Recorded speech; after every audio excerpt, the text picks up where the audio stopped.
Hello and welcome to Life Talk with Mariette. I'm your host, Mariette Camera. The monthly exchange we're presenting today.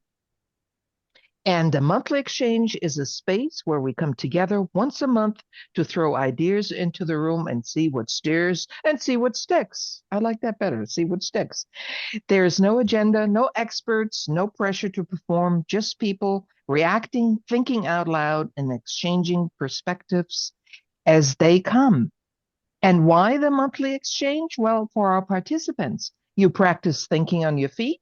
There is no prep, no script, just real time reactions and sharpened clarity and confidence. And for our viewers and listeners, you get to hear how people actually think in the moment, unpolished, unscripted, and often more relatable than prepared answers. Here are our Life Talk contributors, Shakima Romero. She's a culinary educator. Hello, Shakima. Hello, everyone. Have a good, happy evening. Happy evening to you. Jean Thompson, artist and songwriter who has no winter in California. Hello, Jean. How are you? No one can. Hey, how you doing, everyone? I'm doing fine. Good. And Robert Adamo, entrepreneur. Hi, Robert. Nice to have you here. Thank you for having me. Good evening, everybody. And myself, Good. Marietta Gammer. I'm an entrepreneur, and let's get started. You're tuned in to Life Talk with Marietta. So, I have prepared some statements. We may not be able to get through all of them, and that's okay, but here it goes. Some goals turn out to be inherited, not chosen. Mm. What does that mean? Okay. Goals. Go ahead, Rob. I was just clarifying goals, but you came up first, Gene, and I'll follow up. We could have time for two, and Shakima as well if she likes. So let's see what we have. This is a good one. Okay. That is a good one. So, I guess goals can be inherited for something that was maybe not completed in your family, or maybe a wife or a husband or a child or someone was trying to achieve something, and they didn't do it, and you picked up the ball and you carried it for them to complete it. I guess I'm thinking. Mm-hmm. Um, it could be many things. It may have been like but I'll put it this way. My mom, when she was younger, she always wanted to be a nurse. She loved nursing. And not to be very wordy, but I remember I used to go with her to a nursing home where she had the midnight shift until 8 in the morning. And she ran the entire place by herself. And she had about 30 patients in this. It was a house that was converted to like a nursing home. And she just loved that. She would, take care of all the people, and they looked at her like a mother, and she was like a little girl in there. But here's the thing: she never made it to nursing school. She never did that, even though she had all the qualifications of a nurse. She could give medication, she can do everything, and she never did. But to fulfill her goal, do you know my brother became a nurse? My sister, who Mm. passed away from cancer, she became a nurse. My baby sister became a nurse, and Wow. also my younger brother became a nurse. All of them. So they kind of, with for her wanting that, she reached it through the genetics of her children. I don't know if that makes sense. She reached her Oh, goal, Mhm. but it yes. wasn't through her. It was carried on through them. So I guess that's Mhm. one way it could be I done. love that. Yes, Mhm. absolutely. I love it. Robert? Hmm.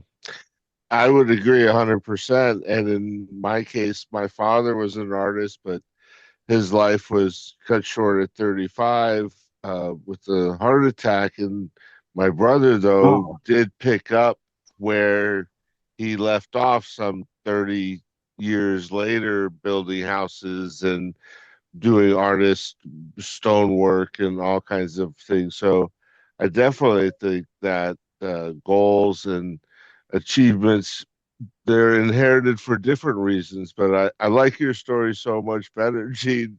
But I agree 100% that they can be inherited. Um, oh absolutely. yeah, Yeah. oh yeah. Shakima? I completely agree. The first thing I thought about was maybe having a family business, that the first person takes it to one Yeah. level Hmm. and it passes down to the next, and they're able to take it and make it bigger and make it a company for generations. So yeah, it took me aback at first, but it makes sense, especially looking at it from that angle. And I love Mm-hmm. Jean's story as well. Mm-hmm.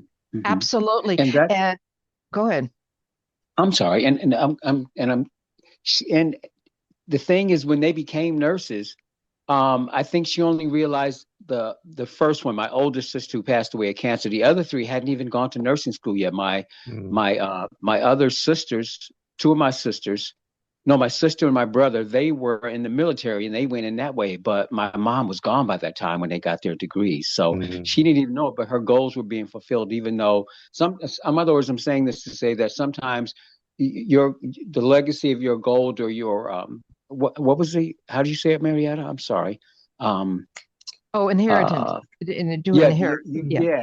you pass your inheritance along and not realizing you're doing that. So Mm-hmm. anyway. This is just it's incredible. And it's when we talk about this, and this came out really unprepared. Nobody knows Mm-hmm. tonight what I'm asking. So it's wonderful because we can all relate to it. My father Absolutely. had a bakery, um, Mm-hmm. even though he had to close the bakery. Mm-hmm. But many small business owners have the expectations of their children inheriting their life's work to continue. So Mm-hmm. Yeah, that's absolutely. it's very, very important. This is great. Yeah. Next one. Having options start to matter more than having answers. Mm. Mm. Having options Mm-hmm. starts to matter more I, than having I answers. I could take a stab at that. I think Okay. being a web developer and internet marketer, I always have lots of options, but they have to be the right ones for the right situation. So you may not have all the answers, but as long as you know what all your options are, then you can slowly figure out what the answers are for your particular situation. Mm-hmm. Mm-hmm. Mm. And this to me leaves the door open for Shakima, who is an elementary teacher. She's a culinary educator, and she has broadened her platform. Yes. That's what came to mind. I don't want to put words in your mouth, Shakima, but that's immediately. You have broadened your platform. So Yeah. go ahead. You Go know, ahead, the Shakima. first thing that came to mind is, sometimes you're thinking that you're working so hard for something, and it's like, when am I ever going to need this? When am I ever going to use this? And it might not be something that you need at the moment. Years later, you realize this is a skill that you're glad that you had under your belt because it came in handy when you needed it. But at the time, the solution it was just options and just having that opportunity to learn something or grow from something that you can eventually use down the line. And for me, with my different backgrounds, it has come together in a sense that now, from education to culinary arts, now I brought them together. Now I'm a culinary educator. But maybe 20 years ago, I never thought that this would be a possibility. Right. And Absolutely. going forward, you can pick and choose what you feel closest to, what you Correct. really like, because this is really this path is really figuring out what you like, what you don't like, and Yeah. develop into that person. Develop into that. Mm. Um, Mhm. Jean, I'd like to bring you in. Oh, okay. Um, let's see. I think with life, kind of kind of what she was saying is true because um, many times parents they don't realize where their child wants to go in life, and they will have them take dance, they'll have them take music, they'll have them have a little bit of art class, and they'll enrich them with all these different social things. And the kids going, "Why am I doing all this? Why am I taking extra math? Why am I doing all this?" And then when they come into their adulthood, they realize, oh, I can use this here. Like Fatima was Mm-hmm. saying, I can use this here, I can use this here. And it can also cross over into music, cooking, and anything in everyday life. When you cook, you have a jumping on her thing, you have an option of what seasonings you want to use, what type of meats you have an option, and you can come up with any dish of your own style and your own flavor. And music, you have an option of different keyboards, different sounds. You can use drummer, horn players. So options are, we really use options every day in our life without even realizing we're using them, I think. Yeah. Mm-hmm. And it's good to have a lot of options because without them, you can't be creative as you could be and come to solutions without them. So they're definitely needed. Like Mhm. multiple backup plans or Mhm. Yes, contingency. yes, I love it. You absolutely. guys are too smart here. I And I love think this. that that's where a lot of people get stuck. They feel like they have no option. They're a cashier at a grocery store or waiter, and they don't realize they have these potentials. Oh, yeah. And there's there has to be programs or something out there for adults that say, hey, explore your potential, because you don't know what you're good at. And, all the things both of you mentioned are right, perfectly hit the nail on the head. And I didn't think of it at first, but yeah, even in my situation, I learned computers back in 1984 before there was Mm, ever an internet and computers in every house. But I didn't mhm, use the skills though from the early 90s to the late 90s. But once the internet came around, the fact that I had done all of that earlier programming gave me the confidence to sit down and figure out how to build websites and then do internet marketing and figure out everything else. And so mm, it was, something from my past that, I had that option.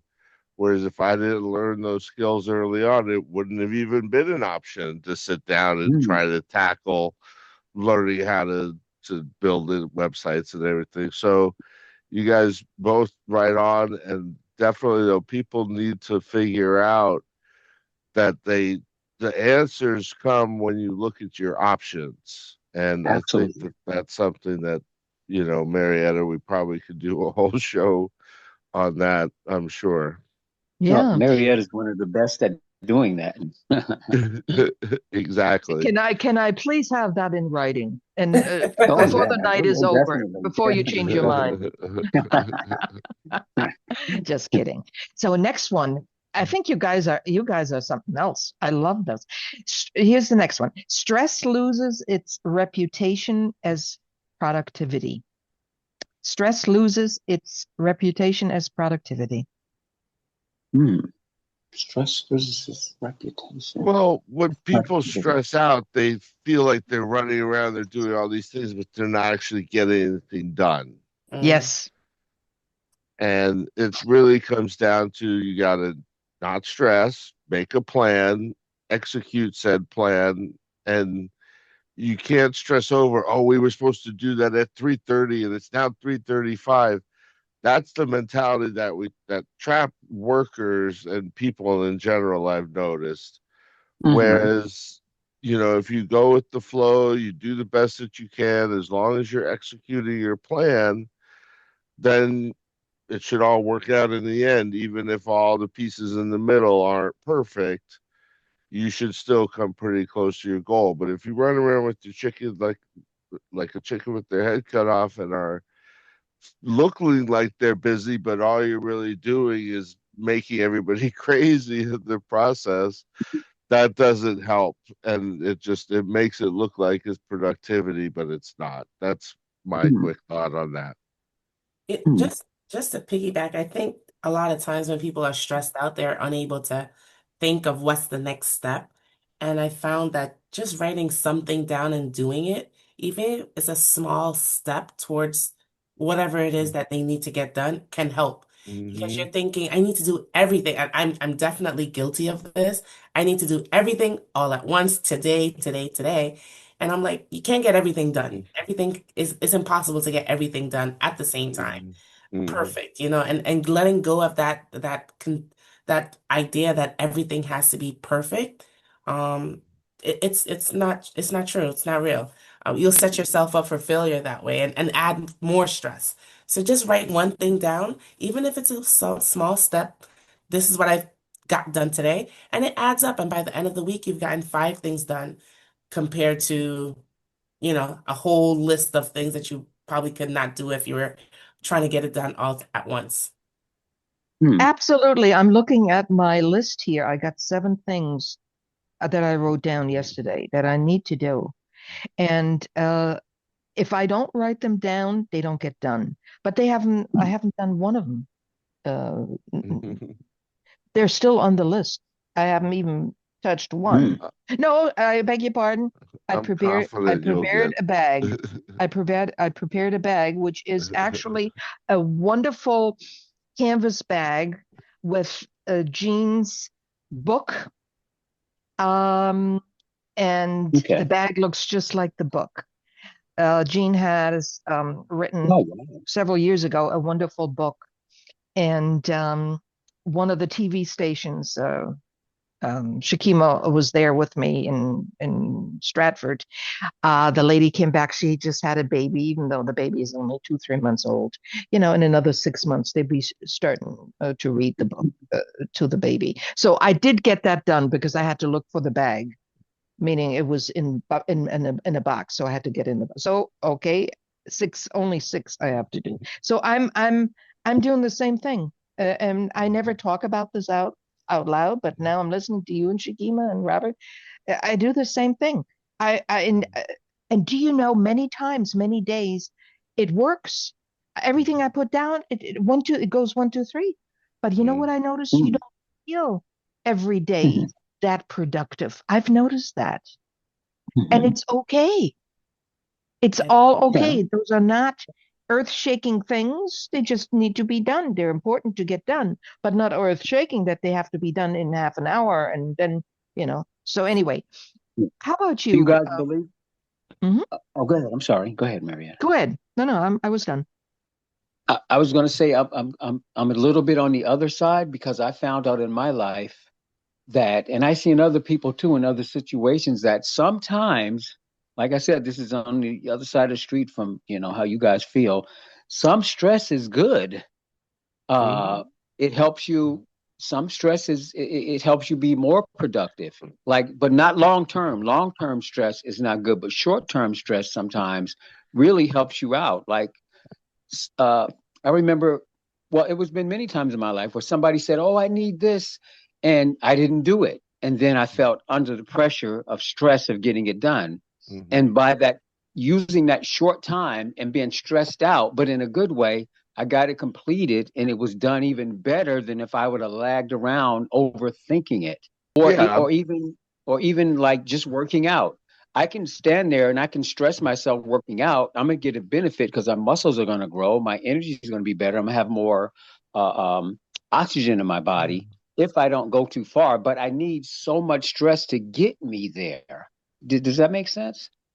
Yeah. So a little bit of stress, I think, is good in life, because without it, sometimes you can become complacent, or you don't have enough fire under your butt to make you get That's going. No problem. I got the matches, Gene. I got the matches. Trust me. A little match every day under the butt. You'll be moving around with a whistle on your lips. Oh man, I sometimes you need that. I recorded a song with my daughters not too long ago, and I'm waiting around for them to finish the lyrics and the melody. Do you know they waited until they got to the studio? And I said, "What are you guys doing? I already paid $400 for this session to be done, and I want to get it done today." They wrote it and sang it on the spot. And I said, "Why did you do that? That had me under stress." And my daughter told me, both of them, that's when I work best, when I'm under stress, because I know I have to do it. And there's one quick story I want to tell you. There was a fish company who was shipping their fish all the way across country from I think it was New York to California, California to New York. And they found when they got there, the bodies of the fish were mushy. And then one of the just regular workers in there said to them, "Well, why don't you put a predator in there with them and see what happens? Because I think they're not moving around enough." And the guy said, "Okay, let's try this." He put the predator in there with the fish. When the fish got to the city across the country, their bodies were filled and very meaty, and the meat was strong, and it wasn't mushy anymore because of the stress they were under. They had to survive. So sometimes stress helps you to survive. Anyway, that was just a story. Absolutely. You're very right. You're so right with that. Thank you, Marietta Kammer. You're listening to Life Talk with Marietta. And we have the monthly exchange, which is a space where we come together just once a month to throw ideas into the room. And my LifeTalk contributors, they're doing a fantastic job. They don't know what I'm asking. So, okay, competence becomes more interesting than ambition. Competence becomes more interesting than ambition. Mm. Well, Oh, go ahead, go Rob. ahead, Shakiba. Or I think competence it works better because you're not going with blindfolds on or with guards on. You know what you're doing, and Right. you have a plan of That's what you're right. going to You've got the execute. skill. You've got the skill. Exactly. No Hmm. matter how small the return is on it or what you get out of it, it's solid. Whereas Hmm. you go, what was the first part of the term that you gave, Marietta? Competence becomes more interesting than ambition. Yes, because with blind ambition, you'll just go out and you'll do, and I've done it before too. Hmm. You'll do a whole bunch of like silly things that you thought were important or had to do Exactly. with what you were building on, but it really didn't. You wasted your time and your money. But if you had sat down and thought it out, um, and made a plan for it, it always works better because you don't waste money and you don't waste time. So, and that could even be in relationships. That can be applied all across life, even with what Rob does with computers, cooking, what you do with dealing with people online, with audiences. It can be applied in all aspects of life. Anyway, I'm sorry. Go ahead. Absolutely. We're But you on. know what? We all had to do these nonsense things Well, that's true. because when we just don't know the path, we have barely the direction, and then we want to make Ah, steps. that's right. I see We what you're just kind of saying. clueless too. Uh, That's you know what? so I've That's done it. I could see myself when I heard your words. I said, "Oh yes, I've done that." But that was when I went into a direction I had no clue. I didn't know. Mm. I didn't know the industry. I didn't know the people. I didn't know a lot of things. So this experimentation phase of the various steps, Mhm. because they were so important, because it was all Mhm. about courage. It was courage yeah. and That, actually doing it That's without hesitation. I love that courage. That's yeah, Yeah, I that's love what I that. was gonna say is you have to be ambitious in the beginning because you Yes. don't know anything. You're not competent in anything. right. You're if you can speak well and you can present well, then you're halfway there. But the rest of it, it takes ambition to go to those clients or talk to producers or go online and put yourself out there. And without ambition, you'll never become competent. So, I think you need first the ambition and then later comes the competency. Oh, And then, sure. As we're taking more steps, and I mhm, always refer to it as tracks. We go around the track once. Not too much is happening. People say if they finally get off their butts and they pursue their own goals, if you will, they have too much expectation as they go doing each step. Mhm. And it's not That happening in the first track. It's just not happening. You've got to go two, three tracks. And mhm, most people lose their interest and they say, it's not going to work. And they won't listen to anybody. They just right. say, that's well, true. But mhm. do you think they can be interchangeable? Does that make sometimes competence, sometimes the other? No, Absolutely. I mean, no, how so? I think you could have both, but Marietta, go ahead. What I'm thinking is if especially take an employee mindset of 20 years, worked for a company, and the person became a naturopathic physician now. And I have real people like that, real clients. So they're just in such unknown waters. Just mastering, if they do, the thinking is the bridge over to the new thing. Because all That's of a true. sudden they're a naturopathic physician. They have to sell themselves. Well, Right. what does that mean? Well, even I'm a doctor, I'm a naturopathic physician. I still have to sell myself to Robert and to Yeah, to to all three of you because you want yeah, to be able to trust me. Right. true. And And it's how I say things, how I respond, how I listen to you or not listen, and just my reply to you. Because you come to me with certain problems, issues that have been bothering you, and I just slough them off. I can have that attitude. So it's really selling yourself, even a Mm. doctor, to the Mhm. trust. And then, of course, other industries, there's more to it. Mhm. But the main thing when you pick up, I'm not listening to you when you come to my office. You're done. You're not Mhm. going to trust me. You're not going to come back. And that's it. True. And let's say in a doctor, for a doctor scenario. So, Mm. um, now I lost my train of thought. So, Well, Shakima, let could you me, jump in, please? right, sure. Well, there's an adage that practice makes perfect. As Robert Mhm. said in the beginning, we might not know. We might not know. It's just ambition. We just want to get it, just figure it out and do it. And as you continue practicing and perfecting your art or your skill, you become competent. And with that competent, builds confidence, and you're able to say, I know what I'm doing, or this is what it is. But in the beginning, I think like Robert said, you might need a little bit of both. You need that ambition to get you to the fear, to overcome your fear. And with practice, Yes, it gets better. yes.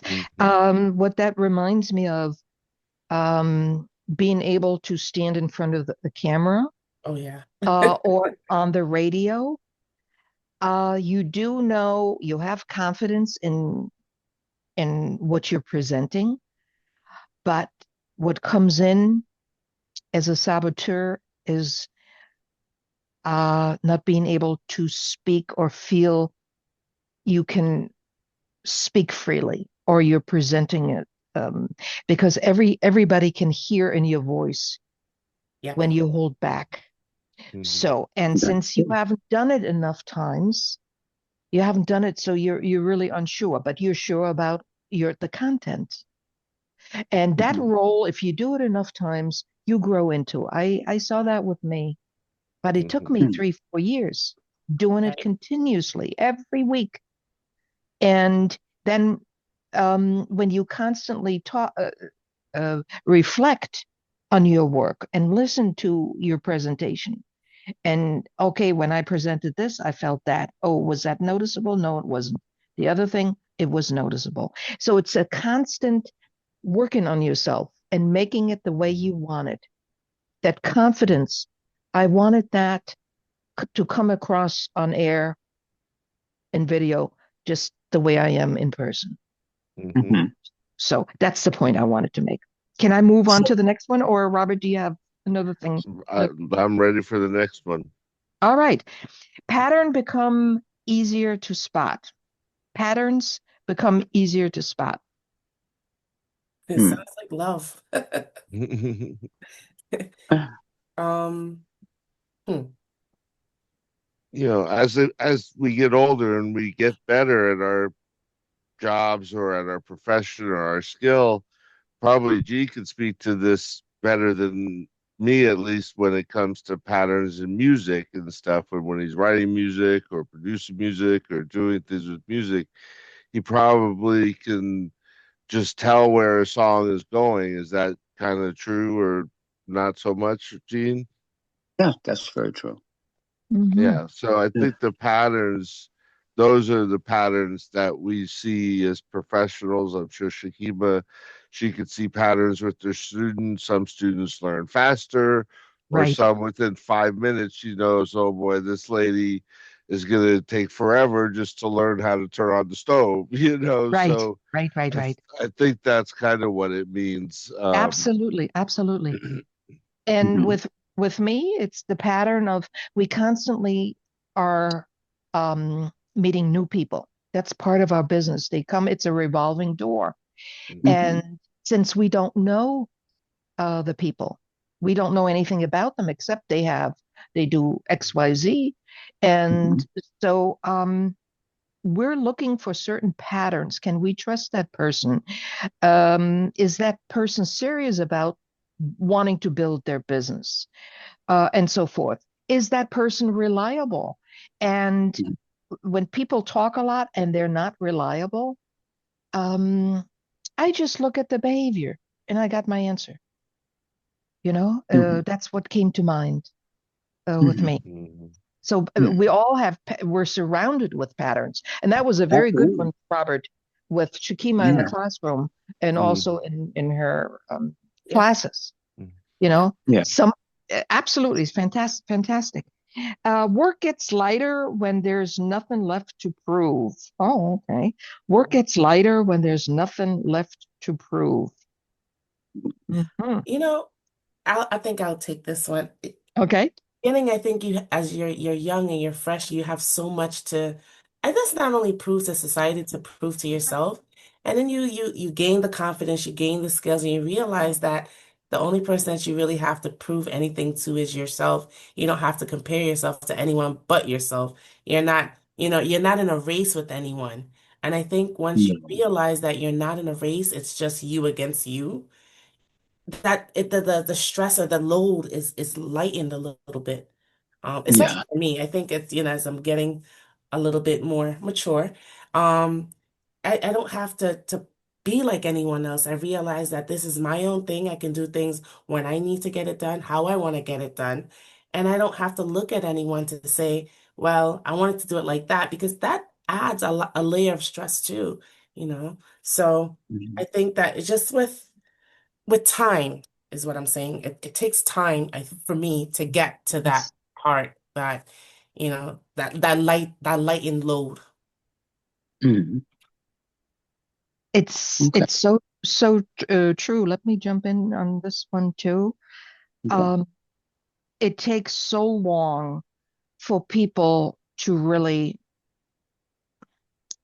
it takes a while, especially when you're in the people business. If I don't have any people around me in various categories, I'm just going to put it that way. I don't have a business because I'm in the people business, and it takes a while for people to really see and understand what you're doing, what their benefit could be, working with you or being around you or taking classes or coaching, whatever. It takes a it takes a long time till the right people, whether they're professionals, Mhm. uh, where you can actually work with them in conjunction with your own business, and as well as clients. It takes a while, and it's almost like a proving phase. It's a proving phase that take years. It took years for me because Okay. I constantly had to redo to listen to the pulse, to understand, oh, I got to change things again because that's not what people want. There was a period for a long time, 3, 4 years, I constantly had to change, especially in the intangible arena.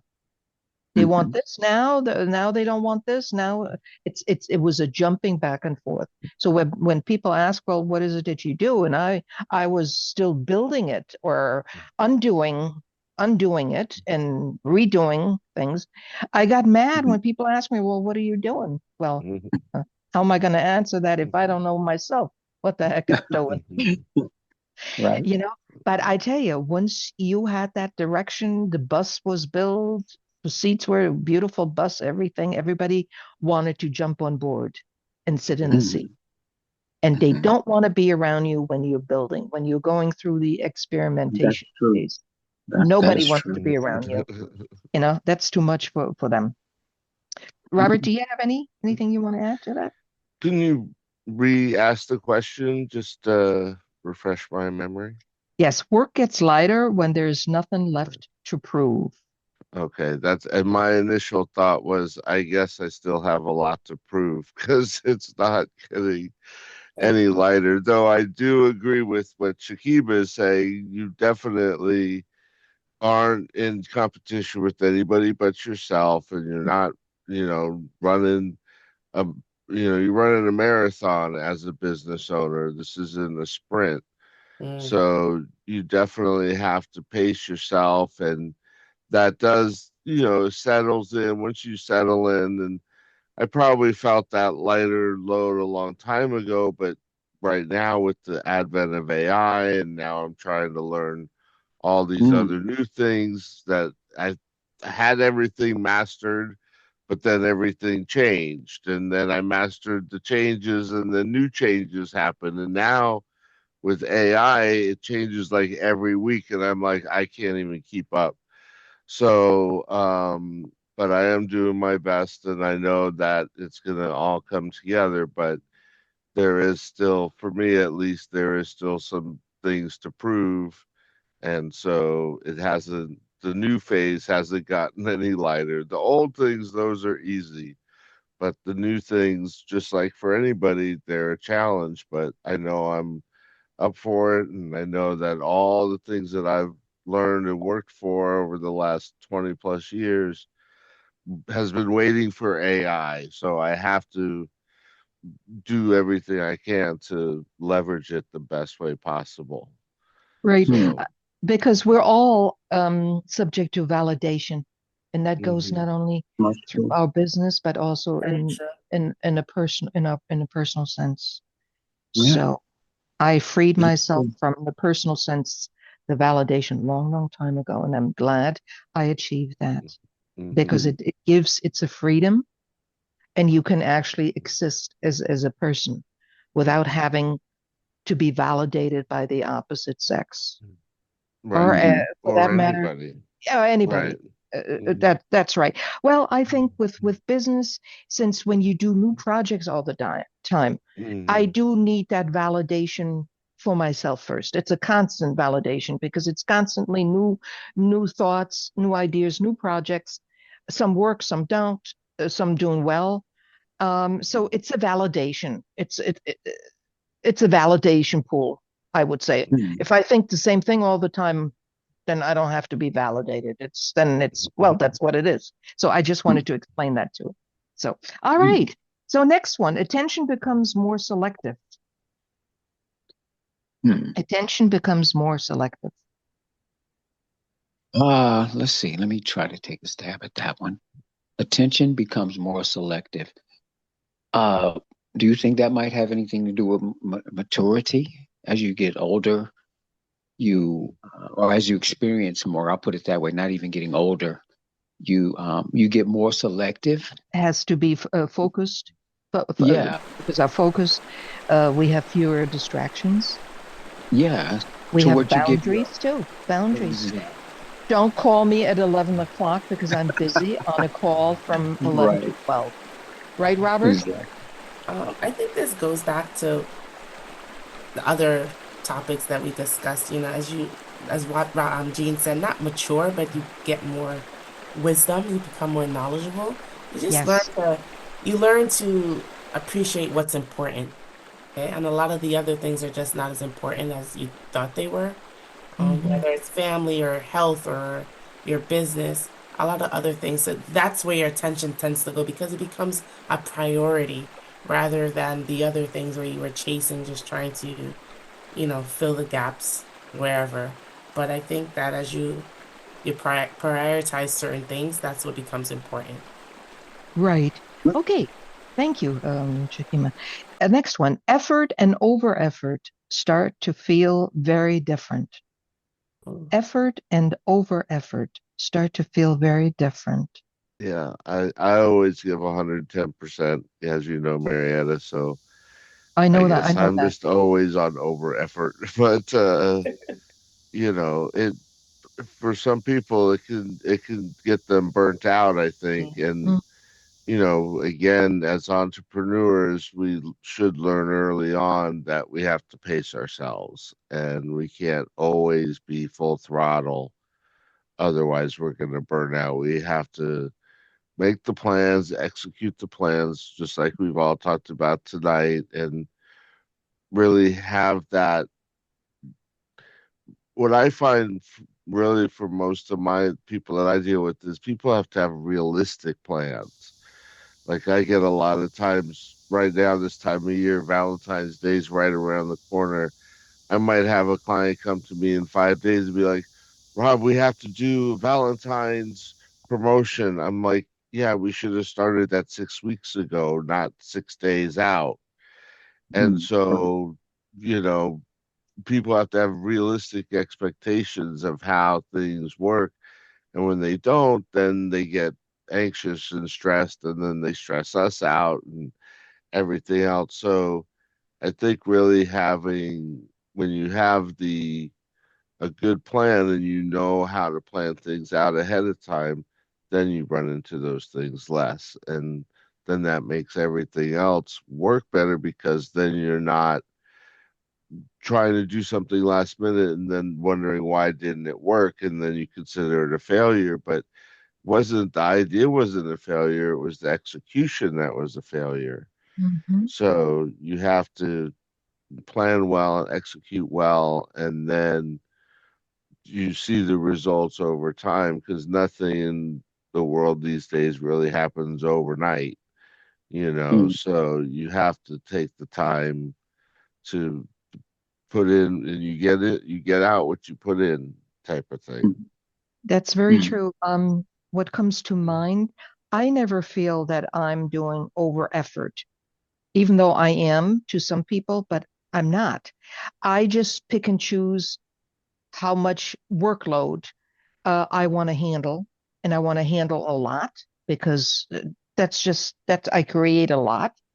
But Mhm. then, in order to execute it, I need various components to work.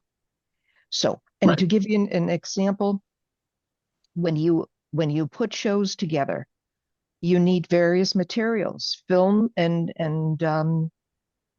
visuals. They need to be re-edited.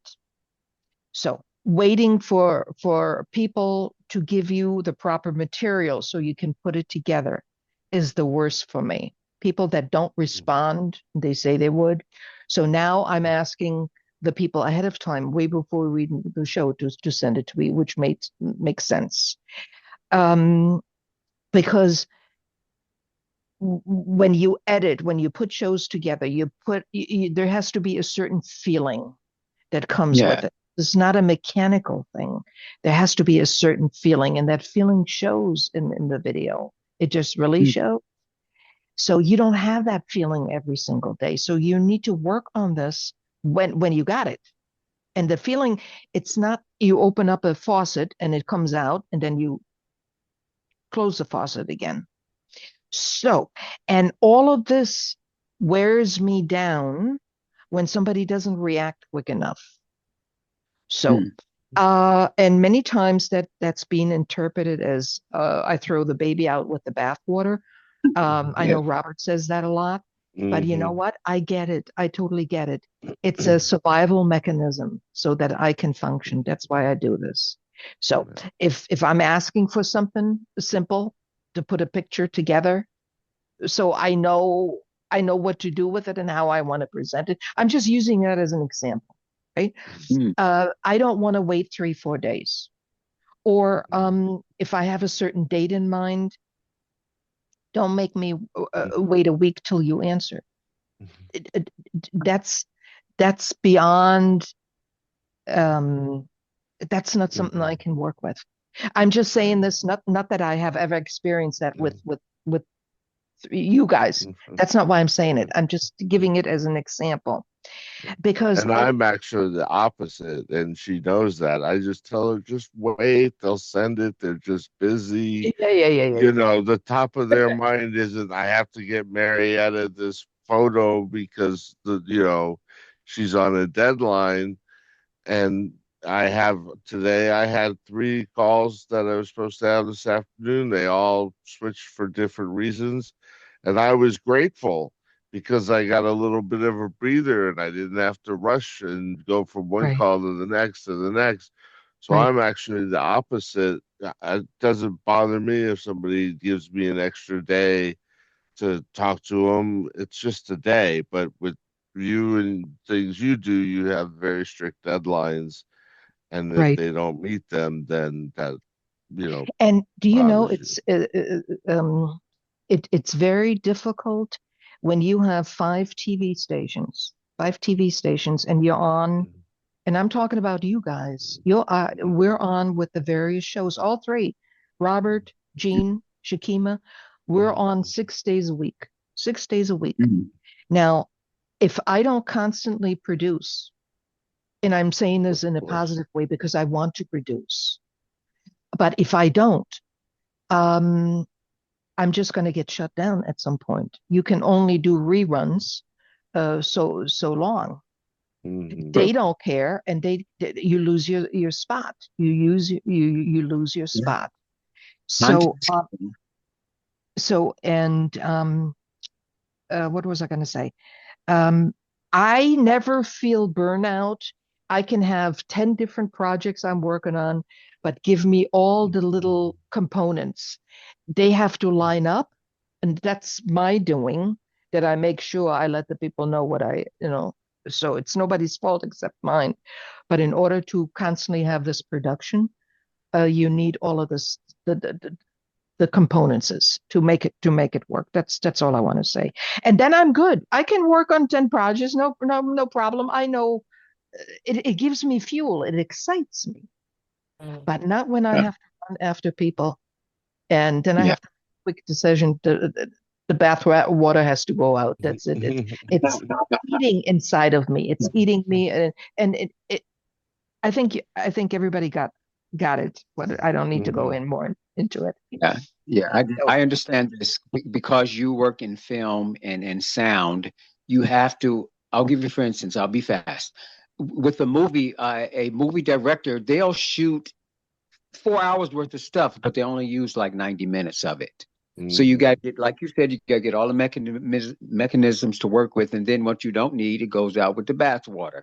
But you need it at first to be able to, you never know, in other words, you never know what you're going to need to do. But on the other hand, like with the music or cooking, like me, or your chef, um you can overkill by, say, I've got a song and it's perfect and I add too much of this and it kills it. Or when you're cooking, you add too much salt and then you kill it when you had the perfect flavor, because there's a cutoff point with that. But with filming or television or sound, the way you do it, editing is everything. So you get a chance to edit and chop it up and then throw away what you don't need without the overkill. Anyway, that's it. So, yeah, thank you very much for adding that. Okay, on to the next one.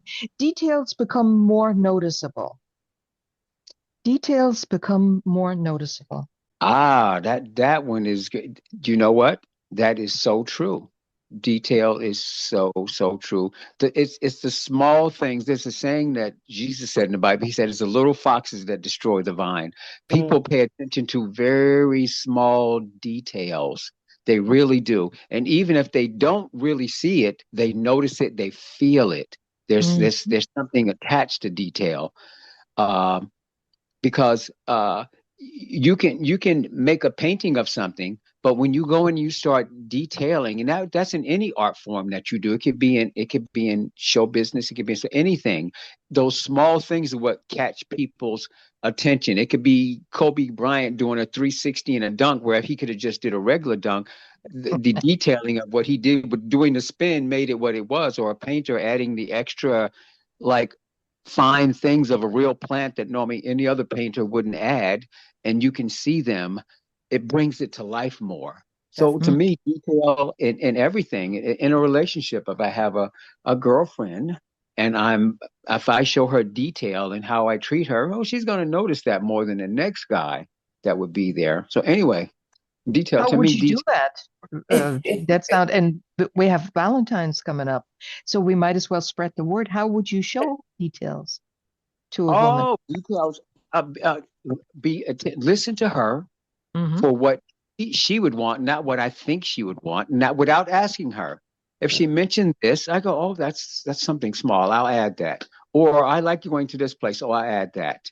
Or just more noticing that maybe her mother hugged her and she felt really good when her mother hugged her. I would give her more hugs. Mm. Just the small little things that other people don't understand or pay attention to about a person. Those small details are the most important. I love Most that you important. just said. I love that because right away he's listening to me. Mm. Mhm. Uh, Absolutely. oh, I love that. I'm glad I asked that. Yeah. Shakima, I'd like to bring you in. The first thing I thought about is cooking. The details matter. You might not taste Mhm. all of the flavors. I think any good chef will tell you that flavors, it's in layers. And if you're missing a layer, if you might not see it, you might not, but you feel like something is off. You're feeling like it's not 100% how you want it to be. So definitely details matter, but I've realized not everyone pays attention to details. Um, I think it's something that people need to work at. It's a skill, paying attention to details. I also feel that I always tell my kids, if you're gonna do something, do it to the best of your ability. And that's sometimes paying attention to the details, the little things. And I also like what Gene said about paying attention to his girl, his wife, the person. That shows that you're in tune without having to tell that person what you want, which is Right. also very rare. Hmm. And this reminds me of a show I just did about listening skills and how important listening skills are depending on what the consequences are. Listening skills are not just across the board. It depends on the consequences. What industry? Take, for instance, an airline pilot. If they don't have listening skills, and they're being trained now, that's why I know this because I just finished the show. They're being trained to listen. The captain is being trained to listen to the co-pilot and vice versa because they had accidents, not because of lack of skills of flying, because they didn't speak up or they weren't heard. So now whoever noticed something has the right and it's mandatory to say something. So, and irregardless of the rank, the captain is always right. He's, no, not anymore. So there's no ego involved. It's a team and it's listening skills because if they don't listen, there's consequences. So, and I broke this down into various industries. Look at the doctor, the listening skills they have to have, and Hmm. how the patient presents it. And the patient Yeah. most of the time doesn't know how to articulate himself or herself. So now the doctor has to be a mind reader, what the person is really saying and describing the pain. Hmm. And Sure. within 7 minutes, that's about the average they spend. No, that's tough. So listening skills, very, very. I think you have superb listening skills too, Jean. Well, you have to Oh, you work with sound. oh, yeah. Oh, you have to. Yes, yes, yes. Yeah. No, it's interesting because one goes into the other, and I never thought with airline pilots, oh yeah, they have to know how to fly, and no, it's the listening skills because it has tremendous consequences. I said, Yeah. this is interesting, very interesting. Okay, next one. Trial and error starts to feel more honest than certainty. Trial and error starts to feel more honest than certainty.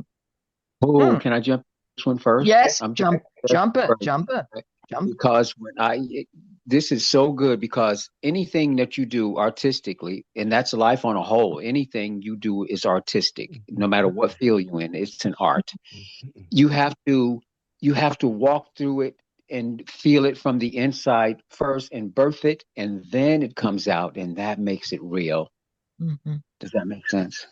Absolutely. And I tell you why. I want the audience to know the three of us, we've known each other for several years. We've done really nice shows. And I said, okay, Valentine's Day comes up. And so I started, really thinking about some titles. What would we talk about? And do you know, I couldn't get excited over what I had previously suggested. I said, that's bland. That doesn't excite me. So every show that I do, I have to believe in it because I have to carry it. I have to believe in it. And Exactly. If you don't believe in it, they believe in it. right. So I said, no, no, I'm going to do something different. And I worked it out. And we've never done where I just make statements and you reply to the statements. And that was the best thing. Look what we have already learned from each other. It's Yeah. wonderful. And to be able to come up with on the spot, that's wonderful. I would like to maybe the next one we do, I will have one of you lead the show so I can sit in your seat and can respond because most of Mm. the time I sit in the seat, in the driver's seat. So I like to be sitting on the opposite, the opposite, and I like to challenge myself how quickly thoughts come to my head. So And I just to add yeah. on to that, if I may. Trial Yeah, and error doesn't always mean the error part. Sometimes you err and sometimes you succeed, but if you don't give the trial, you'll never find out whether you've succeeded or you've run into errors. So, exactly. Oh, Learning by true. doing. mhm. Yes, Learning and by doing. sometimes that mistake will be exactly what you needed. Yeah. Absolutely. Yep, And that I happens a lot. like to add, Robert, as a teacher, the technical part. I've learned how to do websites. Um, and I was always pretty sure and confident about the aesthetics or about the feel. But then to include the technical aspect, that's something that Robert taught me the basics with the technical skills. But Mhm. also, I went into areas where I was petrified of touching a button, not just with Hmm. websites, but other editing, for instance, and so forth, because the buttons Mhm. became, oh my God. So you're a great teacher, Robert, to Thank you. guide me through it. You're welcome. Because when Robert explains something, at least I feel that way, it becomes alive versus me reading something, reading instructions, and I'm supposed to get the Yeah. instructions. I don't get the instructions. I don't. Shakima, when I was young, when I was a student, I couldn't even understand recipes for home economics. Simple recipe, how a recipe was written down, and to follow the recipe. I didn't understand it. I know it doesn't make any sense, but there's something inside of me. Um, I'm better, of course, now. I'm much, much better. Well, what does that mean? But the technical aspect, I tell you, Robert, you are a great guidance. You've been a great guidance for me, So You're very I welcome. I can't know everything, but with the aesthetics, I was always sure, and how it's supposed to feel. No, that part, no, no, that I didn't need help with. So, and it really has paid off. So it has paid off to have confident people and caring people in your life. That's what I want to say without overkilling. That's what I'm saying. It's true. It's you, Robert, Jean, Shakima. I want to thank you for your time tonight. I think you did excellent. I think you did. What? I didn't expect it any other way. I mean that, but you took on very, very nicely on that because I hadn't discussed what I was going to do. So that's why I said, oh, maybe they won't like it, but I think you did. So I want to thank you. I want to thank our viewers, our listeners. Till next time, I'm Mariette Camera.